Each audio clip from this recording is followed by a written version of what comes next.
Em tempos de crise, imagine receber um dinheiro inesperado que você nem sabia que tinha direito. Ela disse que eu tinha um dinheiro a receber, que era um bom dinheiro. Aí disse que o processo estava pronto e o dinheiro estava depositado há 10 anos, desde 2007. O mutirão da Justiça procura por 40 mil brasileiros que têm valores depositados há anos e nem imaginam. Propaganda de remédios sem registro na Anvisa é ilegal, mas muitas vezes aparece na televisão. Como é que um veículo de comunicação pode saber, por exemplo, se um brinquedo que está sendo anunciado, ele é pintado com tinta que contém chumbo? Como é que um canal de televisão vai saber se um determinado produto está ou não registrado na Anvisa? No Nordeste, uma emissora de TV que exibiu propaganda irregular teve a multa anulada. Para a Justiça, a responsabilidade é do anunciante. Quem vende flores ou faz jardinagem não precisa ter registro no Conselho Federal de Engenharia e Agronomia. Decide a Justiça Federal.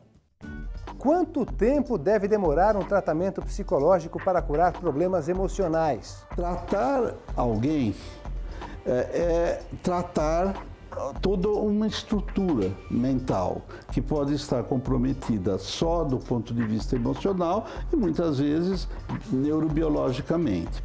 Planos de saúde defendem um limite para o número de sessões e a discussão chega aos tribunais. O que aconteceu? Veja agora, no Via Legal.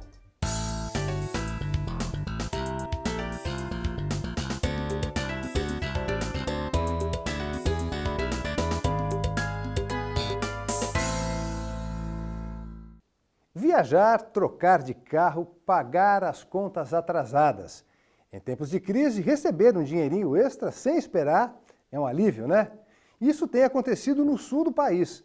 Mais de 40 mil pessoas têm algum dinheiro para receber e não sabem. São precatórios antigos, requisições de pequeno valor que estão parados há anos. E o duro é achar essas pessoas. Por isso, a Justiça tem feito um mutirão, como mostra o repórter Marcelo Magalhães. Foi entre uma tricotada e outra que Dona Vali recebeu um telefonema inusitado. A primeira coisa que eu pensei é golpe. Então não dei nenhum dado, nem dei CPF, não dei nada por telefone. Para surpresa dela, a ligação não era trote. Do outro lado da linha, quem falava era uma funcionária da Justiça Federal. Ela disse que eu tinha um dinheiro a receber, que era um bom dinheiro. E me chamou muita atenção, não carregue o dinheiro.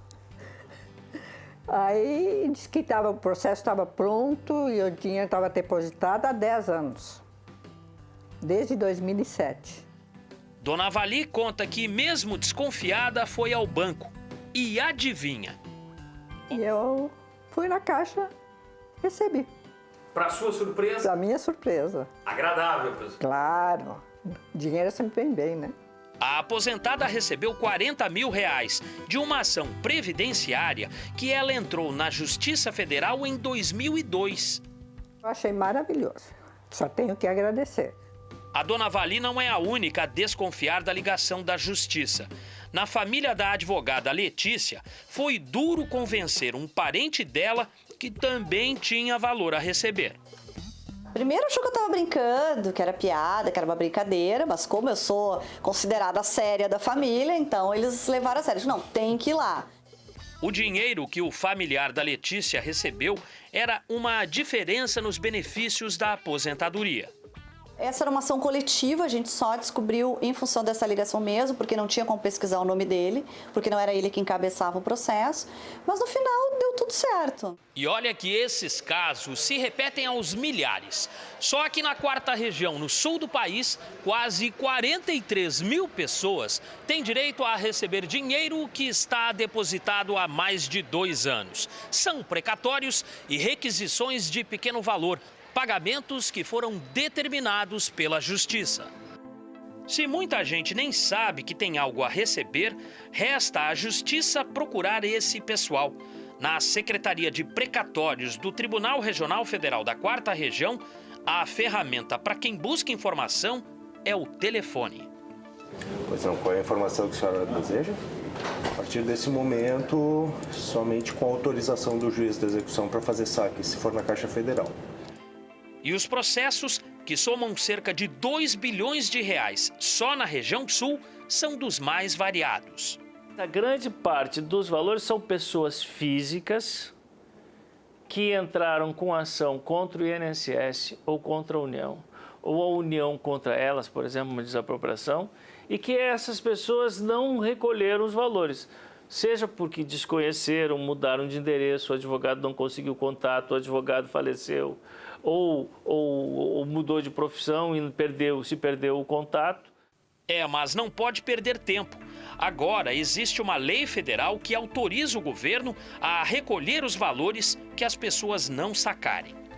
É muito ruim para a cidadania, para os cidadãos que acreditaram no Poder Judiciário e compareceram aqui, e é muito ruim para o Poder Judiciário, porque a União está se apropriando de valores que está sob a tutela do Poder Judiciário. Esses valores não estão soltos no mundo.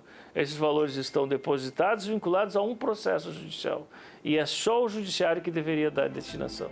O desembargador lembra que, embora a lei não estabeleça um prazo determinado, algumas pessoas já tiveram depósitos cancelados. Hoje o governo está fazendo essa medida porque tem problema de caixa. Quem é que garante que daqui a um ano apareça a pessoa e o governo diga agora eu não tenho problema, não tenho recurso, volte o ano que vem ou volte daqui a mais tempo. E nós temos um problema sério, isso é um problema sério. Para quem teve a sorte de sacar o dinheiro a tempo, a ajuda veio na hora certa. Paga a conta, resolve a vida, se organiza, fica feliz. Vamos ver se sobra alguma coisa para passear, quem sabe. Lição de cidadania, para o meu gosto. Porque a justiça chama a gente, eles tiveram trabalho. Eles podiam ter recolhido o dinheiro. Mas para a caixa também do governo não faz muita diferença. E para mim fez.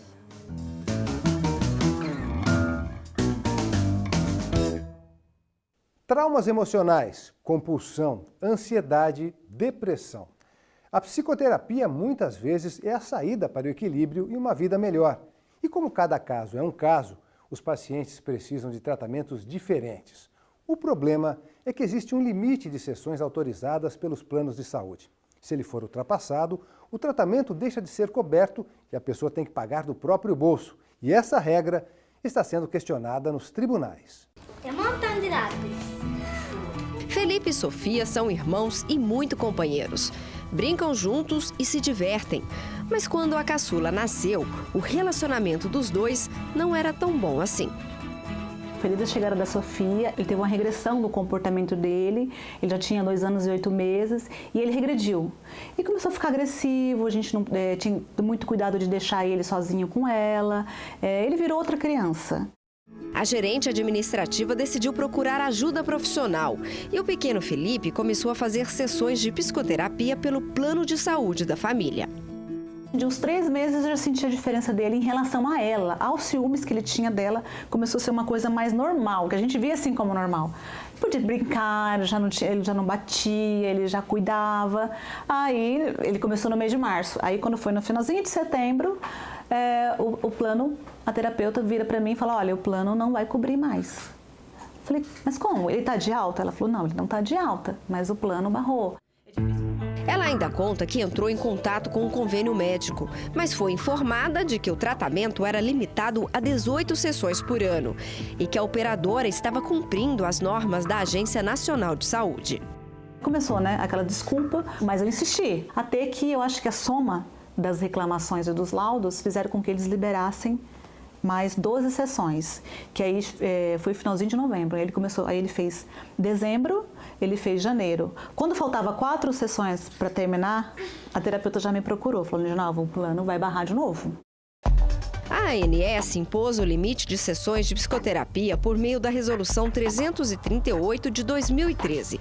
Desde então, os planos de saúde passaram a não ser mais obrigados a ampliar o tratamento, mesmo com pedido do médico ou psicólogo. Uma regra que os profissionais discordam. Este psiquiatra lembra que cada pessoa reage de um jeito.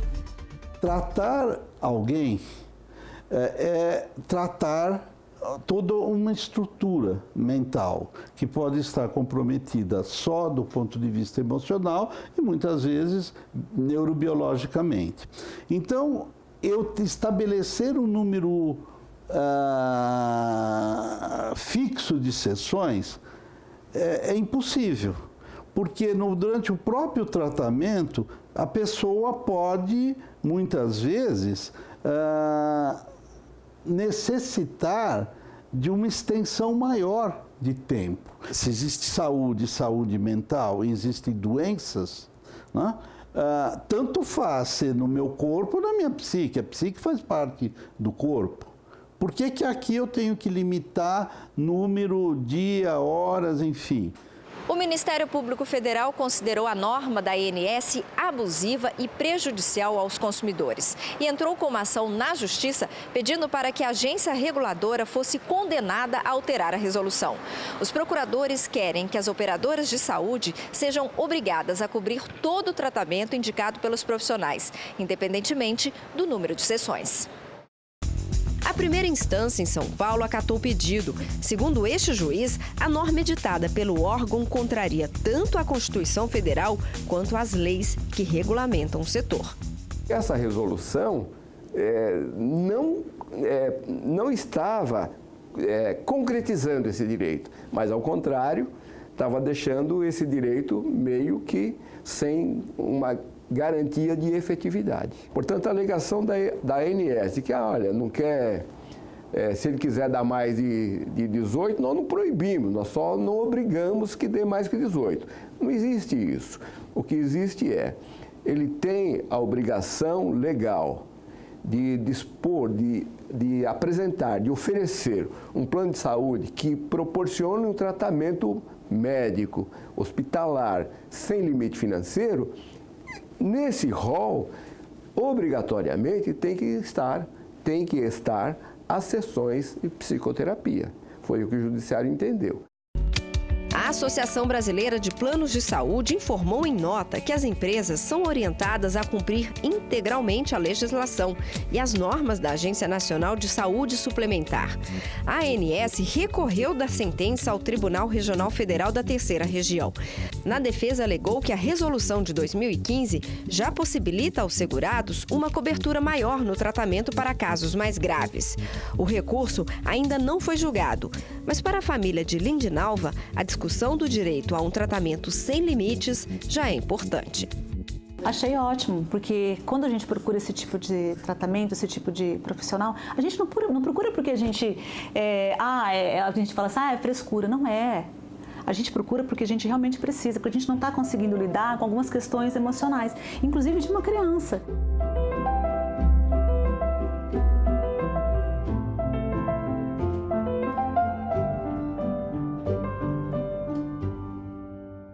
A propaganda é a alma do negócio, mas não pode vender gato por lebre.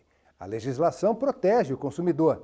Se o produto for irregular, por exemplo, o anunciante pode ser multado, mas só o anunciante. No Ceará, uma emissora de TV que exibiu propaganda de medicamentos sem registro da Anvisa teve a multa anulada. A propaganda está nos jornais, revistas, na internet, nas fachadas das lojas, nos pontos de ônibus e na TV. Seja durante o programa preferido ou nos intervalos comerciais. Ela está lá, alcançando milhares de pessoas ao mesmo tempo. E foi assim, pela telinha da TV, que Dona Ana ficou sabendo que essa feira de flores estava no Recife. Eu gosto, né? Eu tenho em casa, sempre que tem exposição aqui, eu sempre estou vindo e fiquei sabendo pela televisão. Mas tem gente que fica de olho na TV para aproveitar as melhores liquidações. Loja de sapato, que tem a promoção 30, 60 e 90 para ser o pagamento, para a gente poder aproveitar.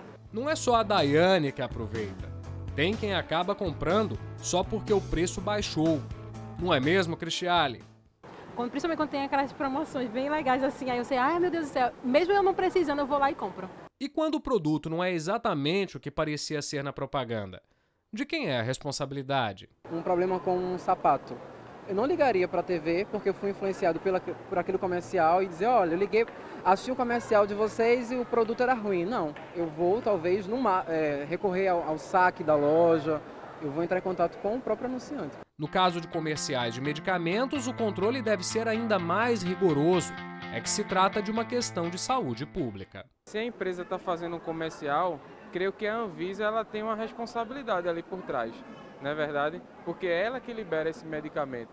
De acordo com o Conselho Nacional de Autorregulamentação Publicitária, o CONAR, anúncios de medicamentos sem registro na Agência Nacional de Vigilância Sanitária são ilegais. E mesmo assim, acontecem mais do que muita gente imagina. É relativamente comum que o anunciante ou não tenha obtido o registro sanitário porque não poderá obtê-lo, por não cumprir a legislação sanitária, ou porque colocou no ar sua campanha antes que o registro fosse deferido. Muitas vezes ocorre demora ou há exigências legais que o órgão sanitário impõe ao fabricante, anunciante. E nem sempre a culpa pela divulgação de um remédio é apenas do fabricante ou do anunciante. Em Fortaleza, no Ceará, uma emissora de TV acabou sendo multada pela Anvisa depois de exibir um comercial de um medicamento sem registro. A alegação da agência é que a empresa estava fazendo propaganda de um produto que contraria a legislação sanitária. O canal de TV decidiu pedir a anulação da multa na Justiça Federal. Na primeira instância, o juiz entendeu que tanto o anunciante quanto o fabricante e a emissora eram sim responsáveis pelo conteúdo do anúncio.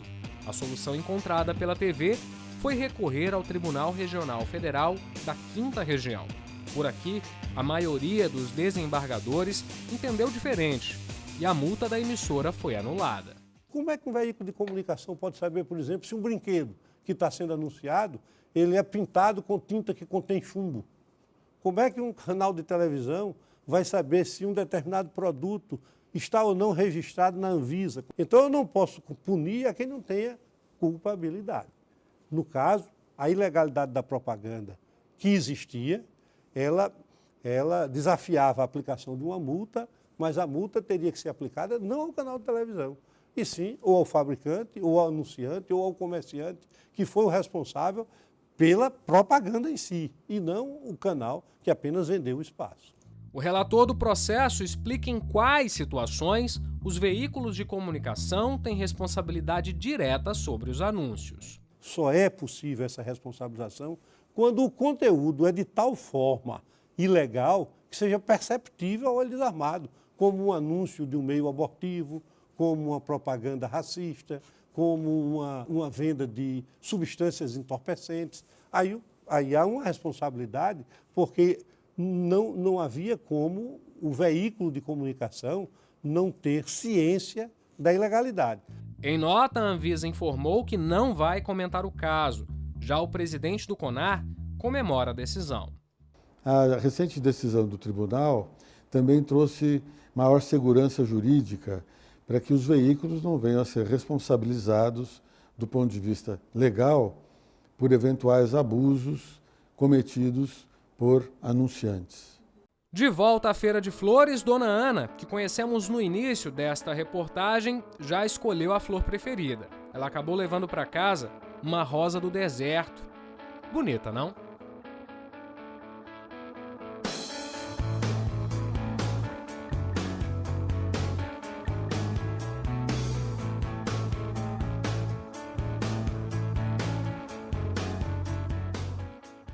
Cores, perfumes, beleza. Não basta ter o chamado dedo verde para lidar com as plantas. É preciso saber o solo indicado, identificar a iluminação do ambiente, princípios da jardinagem. Mas para trabalhar nessa área ou vender flores, o Conselho Regional de Engenharia e Agronomia do Distrito Federal exigia que a loja tivesse um profissional da área. Um comerciante não aceitou e questionou essa obrigação na Justiça. Veja o que aconteceu na reportagem de Roberta Nunes. Amarelas, rosas, vermelhas. O colorido das flores muda a paisagem cinza que predomina nas grandes cidades e deixa um ambiente bem mais bonito e agradável. Beleza nas ruas e nas casas. No quintal do seu Ribamar, por exemplo, o jardim é o xodó do aposentado. Ele faz questão de cuidar das plantas com as próprias mãos. Quando nós nos dedicamos a ela, a gente vê que o tratamento é quase que diário. É uma água, você mexer no adubo, às vezes um canteiro, uma coisa que está, não é, precisando de uma melhora, a gente sempre vê que elas estão sentindo, elas estão sequinhas, está seco aqui, preciso de colocar uma água, um adubo. Manter um jardim bem cuidado dá muito trabalho. Por isso, tem gente que prefere contratar um especialista no assunto. É o caso da Léa, que não abre mão dos serviços do seu Idaelson. Ele está sempre comigo. E se ele falha um dia, eu quase morro do coração. É necessário ter alguém para ajudar, né? Para mantê-lo assim, bem arrumadinho e do jeito que a gente quer. E não é à toa que a Léa não vive sem ele. Basta olhar para o jardim da casa dela que fica fácil perceber a dedicação e amor ao trabalho do qual seu Idaelson tanto se orgulha. Há 22 anos de profissão de jardineiro, adoro minha profissão. Ofício que ele aprendeu sozinho ainda na infância em Minas Gerais. Eu acho que só ia aprendendo com a prática mesmo, mas não precisa de instrumentos, correr para curso é bom, né? Porque mas não precisa tanto, não. Não é isso que entende o CREA, Conselho Regional de Engenharia e Agronomia do Distrito Federal. A entidade multou uma empresa que vendia plantas e produtos de jardinagem sem a supervisão de um profissional registrado no Conselho. No entendimento do CREA, no momento da fiscalização, o CREA interpretou que a atividade exercida pela empresa exigiria um engenheiro agrônomo responsável. A loja não aceitou a punição, questionou a multa na justiça e venceu o processo em primeira instância. O caso veio parar no Tribunal Regional Federal da Primeira Região. O juiz federal convocado, Eduardo Moraes da Rocha, relator do caso, também rejeitou o pedido do Conselho. Para você exercer atividade de jardinagem, você não precisa de conhecimentos acadêmicos, conhecimentos científicos. Ela é uma atividade que se desenvolve mais no dia a dia, com experiência. É uma atividade eminentemente empírica. Por conta disso, as empresas, em regra, as empresas de jardinagem, por não terem como sua atividade básica conhecimentos técnicos especializados exigidos de um engenheiro agrônomo, não estão elas obrigadas a registro no CREA e, por isso, não se submetem à fiscalização desse conselho profissional. De volta ao jardim, Ribamar e seu Idaelson são exemplo de como as plantas devem ser tratadas. E quem não tem tanta habilidade como eles, não precisa desistir. É só aprender as técnicas com quem entende do assunto. O curso de jardinagem, né, eles vão aprender a tratar as plantas, vão aprender desde o princípio de como elas são formadas, né, e a execução do jardim, principalmente a manutenção dessas plantas, né, controle de pragas e doenças, tudo que está voltado para essa área de manutenção. Deixar tudo isso mais bonito pode parecer trabalhoso, e mas a recompensa pelo esforço vale a pena. Me traz a paz, né, depois da correria do dia a dia. E aí você chega e sai num ambiente daquele, né, é o seu momento de prazer do dia, é estar ali no meio do jardim. Né?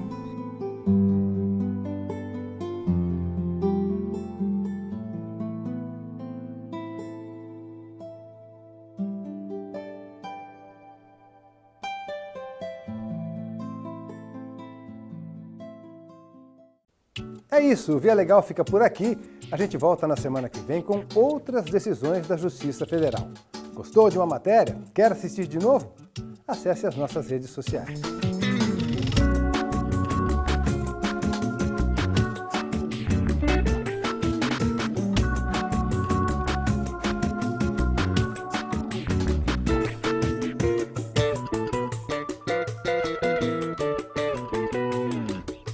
Curta, comente, compartilhe. Tchau!